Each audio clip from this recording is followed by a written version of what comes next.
دیکھیے اللہ تعالیٰ نے نبی بھیجا، نبی کو کتاب دی، اب اس کے بعد کچھ عرصے تک تو امت نے کتاب کو تھاما، نبی کے راستے پر چلے، اس کے بعد بدعات، اس کے بعد نئی رسومات، اس کے بعد تفرقہ، اس کے بعد اختلاف، کتابیں پڑھ رہے ہیں، تورات کے عالم ہیں، آپس میں دست و گریبان ہیں، اسی تورات کو پڑھ رہے ہیں، وہ اس کو کافر کہہ رہا ہے، وہ اس کو کافر کہہ رہا ہے، نتیجہ کیا نکلے گا؟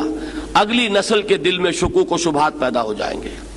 آج جو آپ اپنے معاشرے میں دیکھ رہے ہیں، علماء کا اختلاف، علماء آپس میں دست و گریبان، فلاں فلاں کے کفر کا فتویٰ دے رہا ہے، وہ اس کے کفر کا فتویٰ دے رہا ہے، اس کی نماز اس کے پیچھے نہیں ہو رہی، اس کی نماز اس کے پیچھے نہیں ہو رہی، اور غضب خدا کا یہ کہ دونوں حنفی، بریلوی بھی حنفی اور دیوبندی بھی حنفی، لیکن حنفی کے مابین اس طرح کا بیر، اس طرح کی دشمنی۔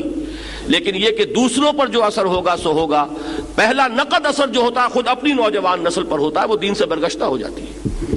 دین میں اگر کچھ ہوتا تو ان کا رویہ یہ ہوتا، دین میں اگر کوئی خوبی ہوتی تو ان کا طرز عمل یہ ہوتا۔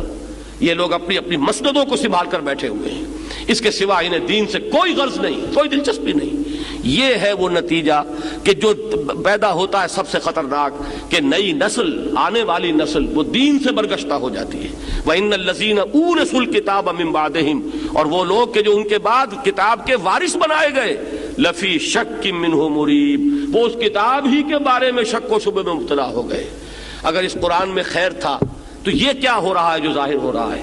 ہم نے تو قرآن نہیں پڑھا۔ دیکھیے میں بات وہ کر رہا ہوں جو صحیح بات آپ کے معاشرے میں ہے، کہ ایک شخص کہتا ہے میں نے تو قرآن نہیں پڑھا بھائی، میں تو اس لیے گمراہ ہوں۔ یہ تو قرآن کے پڑھے ہوئے ہیں، ان کو کیا ہوا ہے؟ ان کا کردار کیا ہے؟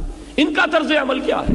یہ قرآن کے حافظ، یہ قرآن کی ایک ایک جو ہے لفظ کے بارے میں بتا دیں گے کہ اس کا اعراب کیا ہے، اور ذرا زبر اور زیر کی غلطی ہو جائے تو پکڑ لیں گے۔